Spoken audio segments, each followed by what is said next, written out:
तो नमस्कार दोस्तों, कैसे हैं आप लोग। उम्मीद कर रहे हैं कि आप लोग अच्छे होंगे, स्वस्थ होंगे और अच्छे से स्टडी कर रहे होंगे। तो बच्चे, आज के क्लास में हम लोग देखने वाले हैं बिहार बोर्ड मैट्रिक परीक्षा 2024। क्या 2024? ठीक है। उसके लिए उसके दृष्टि से हम लोग इतिहास यानी हिस्ट्री का ऑब्जेक्टिव प्लस सब्जेक्टिव, जितना भी ऑब्जेक्टिव बनेगा बाबू, पहला चैप्टर से जितना भी ऑब्जेक्टिव बन रहा है सारा देखेंगे और प्लस सब्जेक्टिव भी देखेंगे। लेकिन आज केवल सब्जेक्टिव का 4 ही क्वेश्चन देखेंगे सब्जेक्टिव, और कल का जो क्लास करेंगे बाबू तो उसमें सारा सब्जेक्टिव ही देख लेंगे, पूरा इतिहास का पहला चैप्टर का। चैप्टर वाइज अगर हम करते हैं तो 4 से 5 वीडियो में आराम से इतिहास खत्म हो जाएगा और अच्छे से मज़ा भी आएगा आपको पढ़ने में। अगर कुछ आपको बड़ा करना है तो इससे ज़रूर देखना होगा, तो इससे आप लोग देखिए, ठीक है।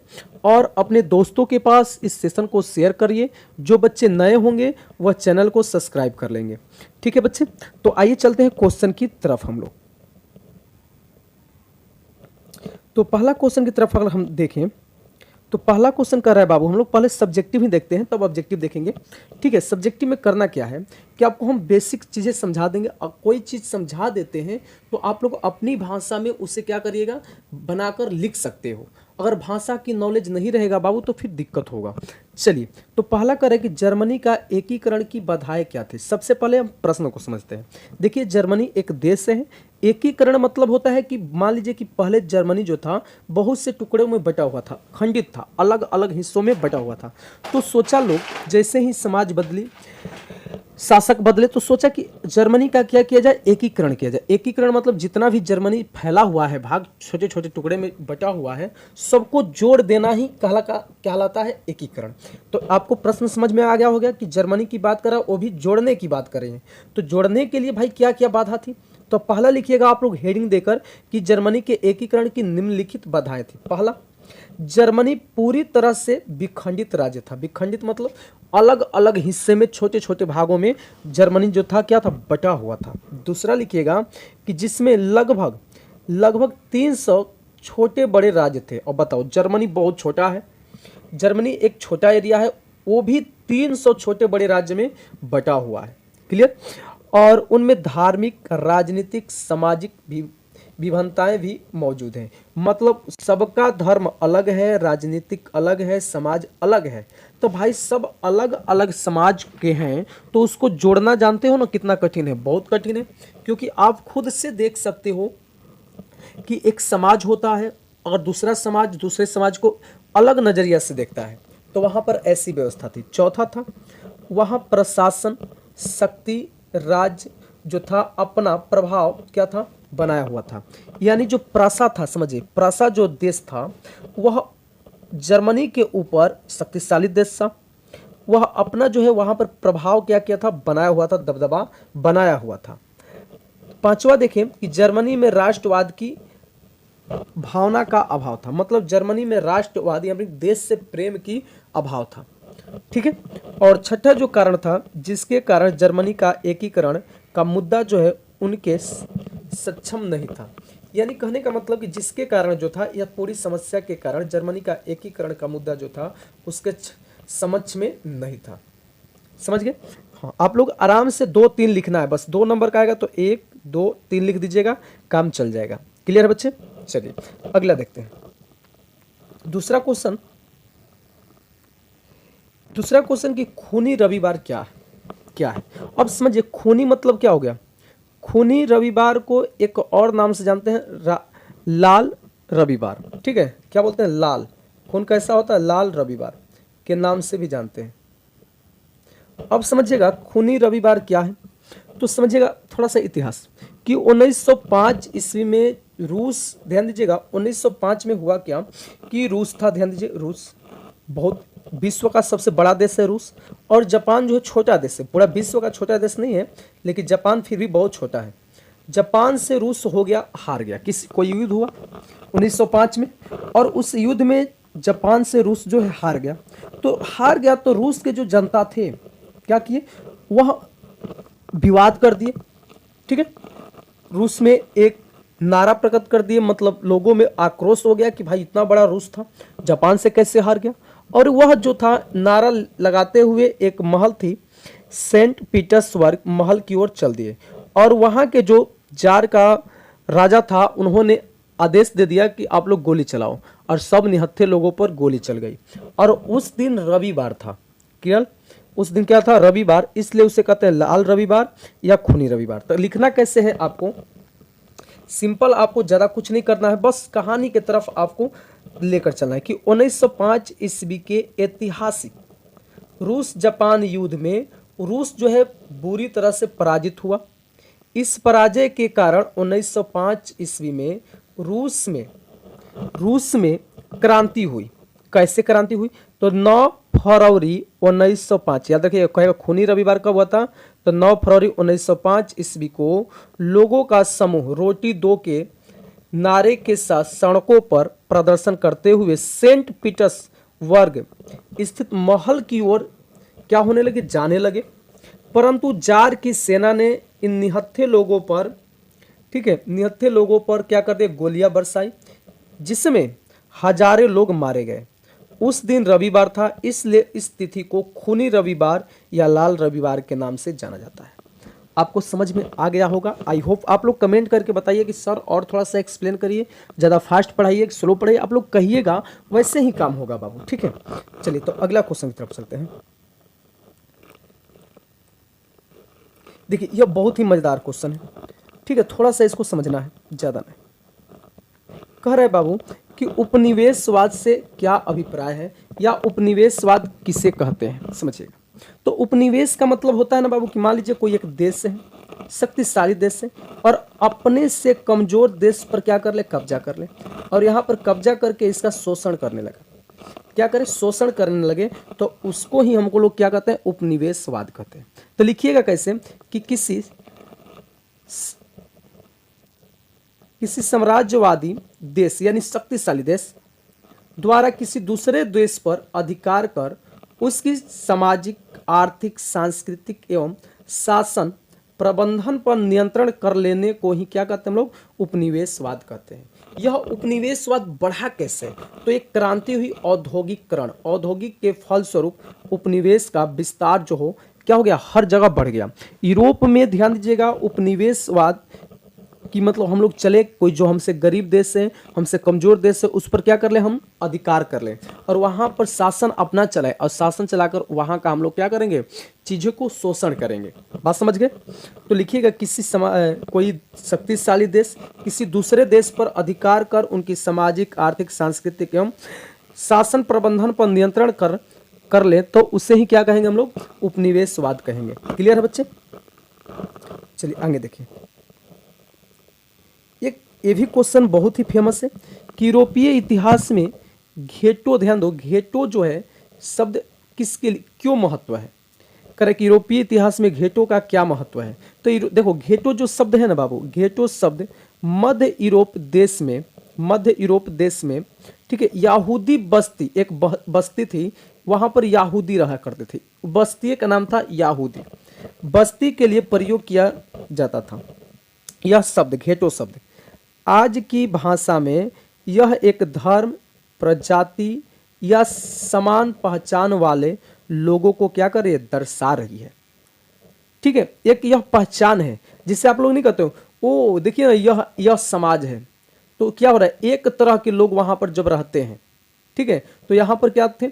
मध्य यूरोप के देश में यहूदी बस्ती था, और वहाँ उनका भाषा, धर्म, समाज क्या था? एक था, इसलिए उसे क्या कहते हैं? घेटो, उसे घेटो कहा जाता था, इसलिए वह थोड़ा सा क्या है? इतिहास में चर्चित है। तो आइए चलते हैं पहला क्वेश्चन की तरफ हम लोग, ऑब्जेक्टिव की दुनिया में। तो पहला क्वेश्चन कर रहा है बाबू कि यहां पर गेरिबाल्डी पेशे से क्या था? तो आपको पता है, नाविक था। क्या था बंधु? अगला क्वेश्चन कर रहा है कि यूरोप का मरीज किसे कहा जाता था? देखिए 2019 में क्वेश्चन आया हुआ है। तो तुर्की को क्या कहा जाता था? यूरोप का मरीज कहा जाता था बच्चे। किसको? तुर्की को यूरोप का मरीज कहा जाता था। अगला क्वेश्चन है, क्वेश्चन नंबर 3 कि यंग यूरोप की स्थापना किसने की? देखिए ये भी क्वेश्चन 2019 में आया है। तो यंग यूरोप की स्थापना किसने किया? तो मेजनी ने किया था। एक चीज और यहां से पूछता है कि यंग इटली की स्थापना किसने किया? तो ये भी किया था मेजनी ने, याद रखिएगा। क्वेश्चन नंबर देखते हैं चौथा कर है, किस युद्ध के बाद जर्मनी का एकीकरण पूरा हुआ। देखिए ये भी क्वेश्चन जो है 2018 में पूछा गया है पेपर सी में, ठीक है। करे किस युद्ध के बाद जर्मनी का एकीकरण जो है पूरा हुआ बाबू। तो किस युद्ध, सीडान का युद्ध। कौन सा, सीडान का युद्ध के बाद जर्मनी का एकीकरण पूरा हुआ, जो कि पहले ही अभी क्वेश्चन हम लोग देखे थे, ठीक है। क्वेश्चन नंबर 5वां कर रहा है कि यूरोप वासियों के लिए किस देश का साहित्य एवं ज्ञान विज्ञान प्रेरणा स्रोत रहा। तो यूनान का बाबू, यूनान बहुत विकसित था, इससे लोग सीखते थे, ठीक है। चलिए अगला क्वेश्चन देख लीजिए। क्वेश्चन नंबर 6 क्या कर रहा है, करे कि इटली एवं जर्मनी वर्तमान में किस महादेश के अंतर्गत आते हैं। तो यह सबके सब यूरोप महादेश के अंतर्गत आते हैं, ठीक है बाबू। चलिए अगला क्वेश्चन देख लीजिए। क्वेश्चन नंबर 7वां कर रहा है कि रक्त एवं लौह की नीति का अवलंबन किसने किया था। तो वह किया था बिस्मार्क ने। किसने किया था बाबू, तो बिस्मार्क ने किया था। अगला क्वेश्चन देख लीजिए। क्वेश्चन नंबर 8, जर्मनी राइन राज्य का निर्माण किसने किया था। तो नेपोलियन बोनापार्ट ने किया था बाबू। किसने, नेपोलियन बोनापार्ट ने किया था जर्मनी राइन राज्य का निर्माण। चलिए अगला क्वेश्चन की तरफ बढ़ जाए। क्वेश्चन नंबर देखते हैं 9 का है बाबू कि वियना कांग्रेस के द्वारा फ्रांस में किस शासन वंश की पुनर्स्थापना की गई।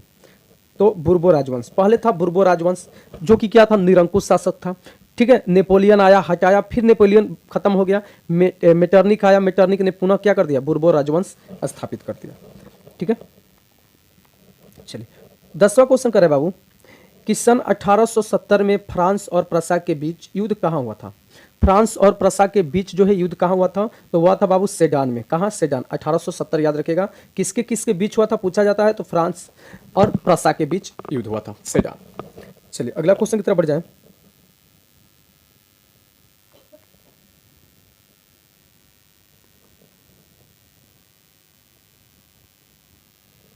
क्वेश्चन नंबर 11, जालवेराइन एक संस्था थी। तो पता है आपको व्यापारियों की।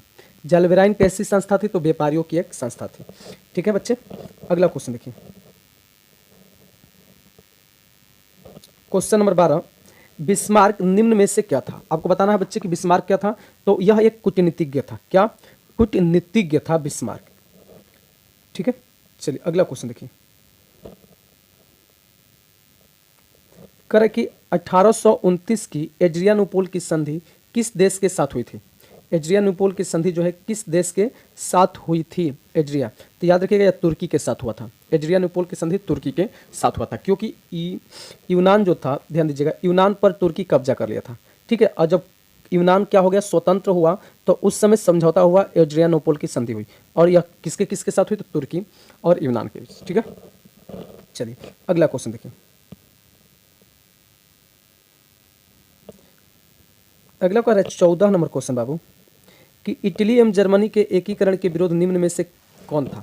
इटली एवं जर्मनी के विरोध में निम्न में से कौन था। तो ये देखिए, खैचर था, ऑस्ट्रिया। कौन था, तो ऑस्ट्रिया था। समझ गए, कौन था भाई, तो ऑस्ट्रिया था। अगला क्वेश्चन देखते हैं। क्वेश्चन नंबर 15, फ्रैंकफर्ट की संधि कब हुई थी। आपको बताना बच्चे कि फ्रैंकफर्ट की संधि कब हुई। तो याद रखिएगा 1871 में।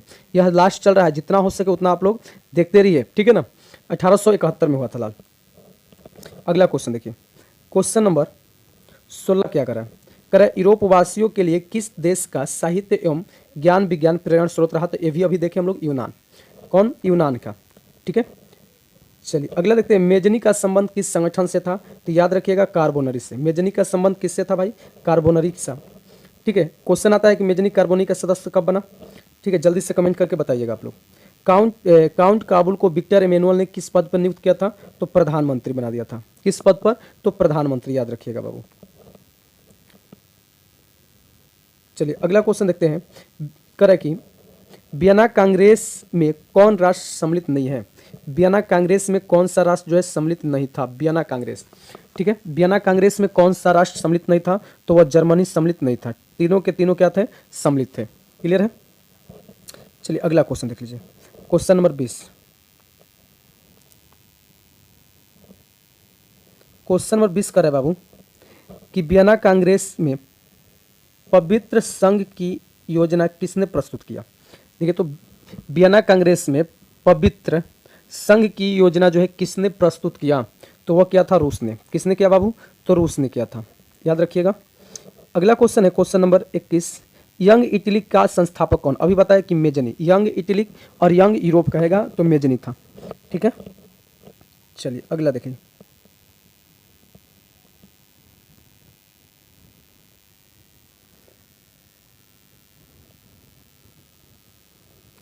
क्वेश्चन नंबर 22, नौ गुएल्फ आंदोलन कहाँ हुआ था? नौ गुएल्फ आंदोलन जो है बाबू कहाँ हुआ था? तो वह हुआ था इटली में। कहाँ पर? नौ गुएल्फ आंदोलन कहाँ हुआ? इटली में, याद रखिएगा। चर्चित क्वेश्चन नंबर 23, चार्टिस आंदोलन कहाँ संपन्न हुआ? चार्टिस आंदोलन जो है कहाँ संपन्न हुआ था? तो यह हुआ था इंग्लैंड में, याद रखिएगा। कहाँ हुआ था बाबू? इंग्लैंड में हुआ था चार्टिस आंदोलन। चलिए अगला क्वेश्चन, जालवेराइन क्या कर रहा है? जालवेराइन की स्थापना किस राज्य ने की? जालवेराइन की स्थापना किस राज्य ने की? तो यह किया था प्रासा ने। प्रासा ने। यह जालवेराइन क्या है? एक व्यापारियों का संगठन है, ठीक है। चलिए अगला, हंगरी की राजधानी क्या? कह रहा है कि हंगरी की राजधानी क्या है? तो बुडापेस्ट। हंगरी की राजधानी क्या है? तो वह है मैग्यार। कहाँ? मैग्यार। अरे भाषा, हंगरी की राजधानी बुडापेस्ट, हम तो वही घबरा गए। क्या है? बुडापेस्ट, याद रखिएगा। हंगरी की राजधानी बुडापेस्ट। हंगरी की भाषा क्या है? मैग्यार है, ठीक है। चलिए क्वेश्चन नंबर 26 देखिए, मारियान किस देश के राष्ट्रवाद की प्रतीक थी? मारियान किस देश के राष्ट्रवाद की प्रतीक थी? मारियान, जल्दी से बताओ बाबू। क्या था? फ्रांस का। किसका? फ्रांस, याद रखिएगा, फ्रांस। अगला क्वेश्चन की तरफ बढ़ जाए। कह रहा है कि यूरोप की सभ्यता का पालना किसे कहा जाता था? बार बार यह क्वेश्चन आ रहा है। कौन? किसको? यूनान को, ठीक है। यूरोप का सभ्यता का पालना यूनान। क्वेश्चन नंबर 28 देखिए, कह रहा है कि एक्ट ऑफ यूनियन किस वर्ष पारित हुआ? एक्ट ऑफ यूनियन किस वर्ष? तो याद रखिएगा 1688 में, 1688 में। क्लियर है लाल? अगला क्वेश्चन, नेपोलियन संहिता बहुत फेमस है। नेपोलियन संहिता किस वर्ष लागू की गई? नेपोलियन संहिता किस वर्ष लागू की गई? 1801 में, याद रखिएगा। कब? 1801 में नेपोलियन संहिता जो है लागू की गई बाबू। चलिए अगला क्वेश्चन देखते हैं, कार्बोनरी की स्थापना किस वर्ष हुई थी? कार्बोनरी की स्थापना किस वर्ष हुई थी बाबू? तो 1810 में, याद रखिएगा। कब हुआ था? 1810 में कार्बोनरी की स्थापना की गई थी। क्वेश्चन नंबर देख लीजिए 31 क्या कर रहे हैं? कर रहे हैं कि जर्मनी के एकीकरण के लिए बिस्मार्क ने कितने युद्ध किए? जर्मनी के एकीकरण के लिए बिस्मार्क ने कितने युद्ध किए थे? तो 3 युद्ध किए थे बाबू। कितने? 3 युद्ध किए थे जर्मनी के एकीकरण के लिए बिस्मार्क ने, ठीक है। अगला क्वेश्चन, यूनान के स्वतंत्रता संग्राम में किसकी पराजय हुई? यूनान के स्वतंत्रता संग्राम में किसकी पराजय हुई?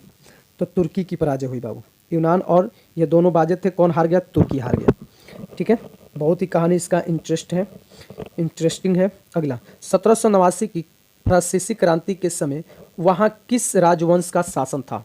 1789 में तो वहीं बुर्बो राजवंश को खत्म कर दिया गया, बहुत ही दुराचारी था। कौन? बुर्बो राजवंश। अगला क्वेश्चन देखिए, अगला क्वेश्चन कर रहा है बाबू, प्रासा का शासक कौन था? प्रासा का शासक कौन था? तो विलियम प्रथम था, याद रखिएगा। कौन? विलियम प्रथम। विलियम प्रथम था प्रासा का शासक। मेटरनिक कौन था? आपको बताना है बाबू। 35 नंबर, मेटरनिक कौन था? मेटरनिक कौन था बाबू? तो ऑस्ट्रिया का चांसलर था मेटरनिक, याद रखिएगा। ऑस्ट्रिया का चांसलर मेटरनिक था। अगला क्वेश्चन देखिए, क्वेश्चन नंबर 36 क्या कर रहा है? सेडाओं के युद्ध में किसकी पराजय हुई? सेडाओं के युद्ध में किसकी पराजय हुई? तो वह ऑस्ट्रिया की पराजय हुई, ठीक है। सेडाओं के युद्ध में किसकी पराजय हुई? ऑस्ट्रिया की, याद रखिएगा। कह रहा है कि रक्त एवं लौ की नीति का अवलंबन बिस्मार्क ने किया था। काम खत्म। किसने? बिस्मार्क ने किया था बाबू। अगला क्वेश्चन देख लीजिए, क्वेश्चन नंबर 38 क्या कर रहा है? लाल कुर्ती की टुकड़ी का गठन किसने किया था? लाल कुर्ती किसने? गैरीवाल्डी ने किया था बाबू। किसने? गैरीवाल्डी ने किया था, ठीक है। आप लोग बातें ना करो, केवल काम करो आप लोग, ठीक है। जर्मनी एवं इटली के एकीकरण के समय फ्रांस का शासक कौन था? देखिए फ्रांस का शासक कौन था जर्मनी एवं इटली के एकीकरण के समय? तो नेपोलियन तृतीय था। कौन था बाबू? नेपोलियन तृतीय, याद रखिएगा। चलिए 40 नंबर क्वेश्चन देख लीजिए। 40 नंबर क्वेश्चन करे बाबू कि राष्ट्रवाद की अवधारणा का जन्म किस घटना से माना जाता है?